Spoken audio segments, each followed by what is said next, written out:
Сәлем, YouTube'да қарапайым экономика арнасы.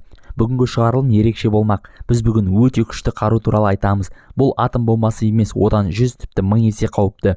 Бұл қару пропаганда. Бұл нағыз Бұл видеоны соңына дейін көріңіз. Сонда сіз адамдардың қалай уланып жатқанын және оның кімге тиімді екенін білетін боласыз. Пропаганда неге қазақшаламайсыз дерсіз? Алайда пропаганда орыс сөзі емес. Еуропаның көптеген елдерінде осылай айтылады. Пропаганда сөзінде өзінде алғаш қолданған еуропалық католик дін таратушылары. Олар: "Ей адамдар, сендер балаларыңды дұрыс дінге үйретіп жатқан жоқсыңдар, сол үшін жауап бересіңдер" деді. Бұл сол заманның пропагандасы еді. Кейіннен пропаганда діннен саясатқа ауысты. Гитлер бірінші дүниежүзілік соғыста Германияның жеңілу себебі дұрыс ақпараттың болмауы деп санады. Сол себепті әрбір немістің үйінде радио болуын тапсырды. Соның күшімен екінші дүниежүзілік соғыс басталды. Ол кезде ең басты байлық адам деген термин әлі енбеген кезі. Ал қазір әр ел, өз адамын, оның көзі менен құлағын шетелдік пропагандадан қорғайды. Мысалға, Америка TikTokқа шектеу қойды, Ресей Instagramға, кезінде Түркия Википедияға, ал Қытайлар тіпті бәріне, яғни тек өз елінің ақпарат алаңы жұмыс жасайды.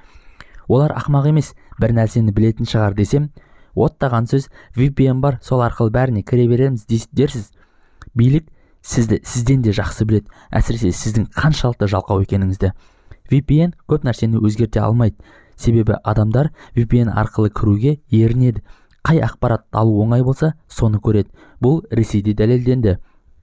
Бізде біз неге шетелдің пропагандасын тыңдауымыз керек? Неге ресейлік арналар жабылмайды десем, қазір адамдар ақмақ емес, ақ пен қараны ажырата алады дейді. Адамдар ақ пен қараны ажырата алады, алайда бұған қарсы тұра алатын пропагандада көпшілік деген бөлім бар. Бұл өткен ғасырда ақ дәлелденген. Көп адам ақ затты қара деп айта берсе, сіздің санаңызда ақ екенін көріп тұрса да қара деп қабылдайды. Бұны ғылымда конформатизм деп атайды, яғни өз ойынан көпшіліктің ойын бірінші қою. Сонымен пропаганда мен шындықтың айырмасы қандай екенін білу өте маңызды.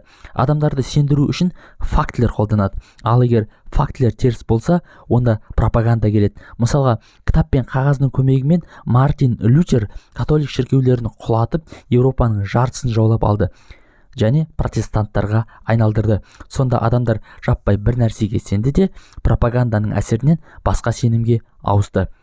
Пропагандада бір өте айқын ереже бар. Ол сенің айтқаныңа сену үшін басқаларға айтқызбау керек. Қаңтар оқиғасы кезінде интернеттің бұғатталуын осымен түсіндірсек болады. Яғни ақпарат тек бір жақты берілді.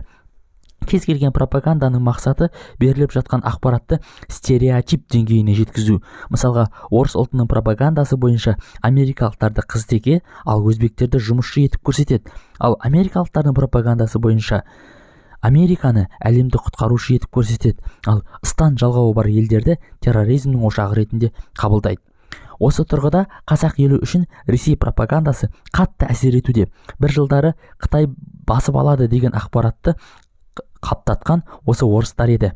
Біз Қытайдан алшақтаған сайын Ресейдің қолтығына барып кірдік. Алайда қазақ баласының Қытай болып кетуінен орыс болып кетуі оңай екенін ескермедік.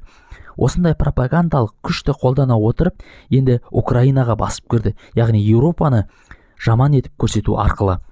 Пропаганданың экономикаға өте үлкен әсері бар. Алдыңғы шығарылымда біз Қытайдың дамуы, экономикасы туралы айттық. Қытайда шетелдік пропаганда жоқ. Ақпарат тек отандық, яғни ұлттық идеология бар. Миллиард Қытайдың көретіні бір арна, бір жаңалық. Бұл ұлттық бірлікке әкеледі, ал ұлттық бірлік экономиканың қозғаушы күші. Бізде бар болған 19 миллион қазақпыз. Оның жартысы мемлекеттік арналардан ақпарат алады, бір бөлігі Ресей телеканалдарын көреді, бір бөлігі оппозициялық арналарды интернет арқылы көреді. Бұл жерде қандай идеология, қандай ұлттық ұстаным, қандай бірлік туралы сөз болуы мүмкін? Әр адамның миы бар, түрлі ақпарат көріп, өзі қалаған таңдап соны көрсін деуіңіз мүмкін. Алайда адамның миы өте жалқау, ол шешім қабылдағысы келмейді. Айтылған, қабылданған шешімді қолдау адамдар үшін қолайлы, бәрі үшін емес әрине. Мысалға, Coca-Cola компаниясы теледидардан жарнама көрсетеді.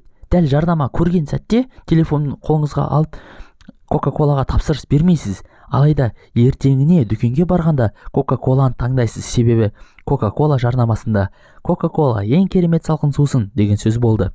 біз соған сенеміз. Бұл да пропаганданың маркетингте қолдану әдісі. Біз бұл тақырыпты жаппаймыз. Бұл тақырыпта айтарымыз, сізбен бөлісер ақпаратымыз әлі өте көп. Арнаға тіркеліңіз, сонда жаңа видеоларды жіберіп алмайсыз. Арнамыздағы басқа да видеоларды көріңіз. Сау, саламатта болыңыз.